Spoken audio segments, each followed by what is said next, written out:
Un mundo en constante lucha. Historia mundial desde 1919 hasta 1973. August Kubitschek nació en 1890 en Braunau-Dellin y durante su infancia fue amigo de uno de los mayores personajes de la historia mundial, Adolf Hitler. Conoció bien de cerca durante sus primeros años a uno de los más grandes dictadores de la historia y ha sido testigo de su vida y de todos los sucesos ocurridos en el turbulento siglo actual. Con Adolf Hitler crecimos juntos y disfrutamos muy buenos momentos en nuestra niñez. Pasábamos horas y tardes jugando y ensayando nuestros primeros campos de batalla en los patios de nuestras casas. Siempre tuvo una personalidad muy difícil, débil por momentos y fuerte en otros, marcada por los problemas familiares y de maltrato que sufría. Esto de alguna forma se alivió con la muerte de su padre, por lo cual se trasladó a Linz con su madre en 1903. Nuestra amistad pudo mantenerse a través de cartas y postales, pero cada vez con menos frecuencia. De todos modos, la guerra nos hizo compartir algunos otros momentos. En 1914, tras un intento fallido por su ineptitud, Hitler consiguió formar parte del ejército austríaco de la Primera Guerra Mundial y compartiría con su viejo amigo algunos momentos en los 5 años siguientes. Una vez finalizado el conflicto, volvieron a separarse. Hitler se estableció en Múnich y su amistad se mantendría epistolarmente por algunos meses. Ambos vivieron, al igual que todos los habitantes de los países vencidos del conflicto, como Alemania, la frustración que dejaron los acuerdos de paz como el Tratado de Versalles por la dureza de las penas impuestas y la humillación de que fueron víctimas frente al mundo. El mismo sentimiento, con una sed de venganza creciente, también fue parte de la población italiana, que permaneció rezagada al momento de ser repartido el botín que, como todos los aliados, había conseguido. En aquellos años tuve la oportunidad de visitar Italia y me sorprendía al hablar con habitantes del país y notar que en ellos residía el mismo sentimiento de un país vencido como el nuestro, cuando debería haber sucedido lo contrario. Pero aquellos años y hasta los primeros de la nueva década eran duros para ambos. Despojos territoriales, grandes penas monetarias y militares como el desarme, caídas de los antiguos imperios como el austrohúngaro y nuevos estados como Checoslovaquia y Turquía, que nacían siguiendo el principio de autodeterminación de los pueblos que establecía entre sus objetivos la nueva sociedad de naciones, eran parte del panorama de las potencias vencidas. Mientras que en el bando contrario ascendía rápidamente como la nueva potencia mundial uno de los participantes fuera del continente europeo, Estados Unidos. Aquel país había ingresado para dar un desenlace a la guerra y saliendo victorioso de ella, comenzaba a consolidarse en la escena política y económica mundial. Los años 20 comenzaron sin demasiadas esperanzas, pero un nuevo horizonte parecía aproximarse a la vista de todos. La prosperidad económica y financiera que se conseguiría globalmente a mediados de aquel decenio estaría aunada a un espíritu esperanzador de paz y armonía internacional que despertaron en la población los diversos acuerdos como el Tratado de Locarno de 1925 y el Plan Davos que lograron eliminar asperezas entre los enemigos bélicos y el Tratado Bryan-Kellogg que establecía el desarme general y un compromiso de denuncia a la guerra, buscando resolver cualquier conflicto de forma pacífica. Esto logró un importante optimismo, al menos momentáneamente, porque las cenizas de la guerra continuaban encendidas. Así se podían visualizar los primeros indicios de un nuevo conflicto, en ejemplos como Italia y Alemania, que fracasaban en su intento por establecer un sistema de gobierno democrático. En Italia, en 1922, Benito Mussolini ya marchaba sobre Roma y derrocaba al gobierno para establecerse autoritariamente apoyado por el fascismo, movimiento que él mismo creó para luchar contra el socialismo que atemorizaba a las clases altas con la amenaza de una revolución proletaria como la que se había dado en Rusia. Mientras tanto, Estados Unidos había logrado su hegemonía mundial viviendo un boom económico al cual acompañaba el aislacionismo político. Surgió una nueva sociedad de consumo junto con una modernización y liberalización de costumbres, en lucha con otros intentos por volver a las tradiciones anteriores. Al mismo tiempo, funcionaba como banco de préstamo de las potencias europeas cuyas economías habían sido golpeadas por la guerra. No obstante, el exceso de confianza de la nueva sociedad de consumo en la prosperidad económica y el capitalismo que buscaba aumentar el consumo al máximo a costa del déficit estatal generaría un estancamiento económico que a partir de 1929 pondría a la economía mundial en jaque tras el crack de la Bolsa de Valores de Nueva York.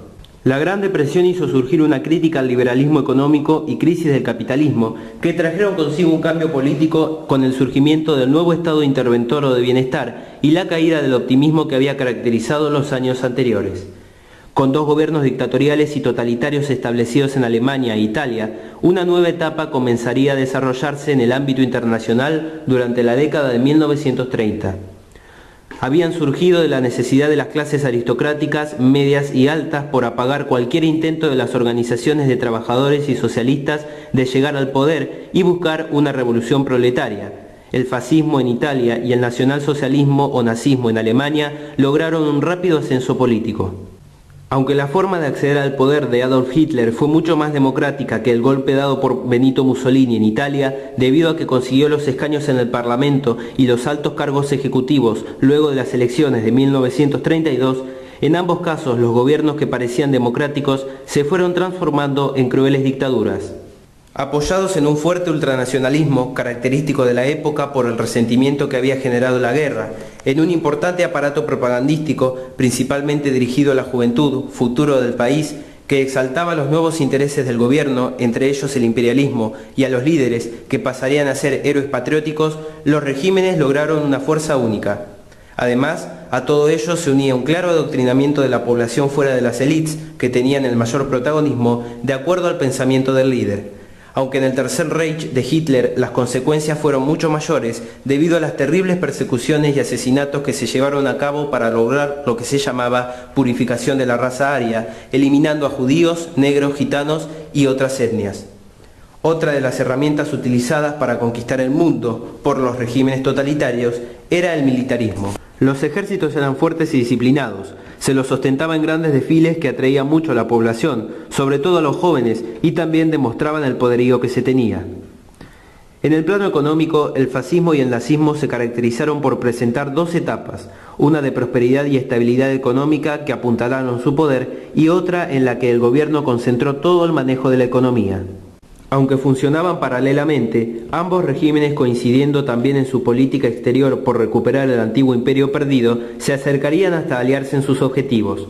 Desde 1936, al recibir Italia la ayuda alemana para invadir Etiopía y con el acercamiento de uno y otro para apoyar a Francisco Franco contra las fuerzas democráticas durante la Guerra Civil en España, lograron establecer el eje Berlín-Roma en 1939.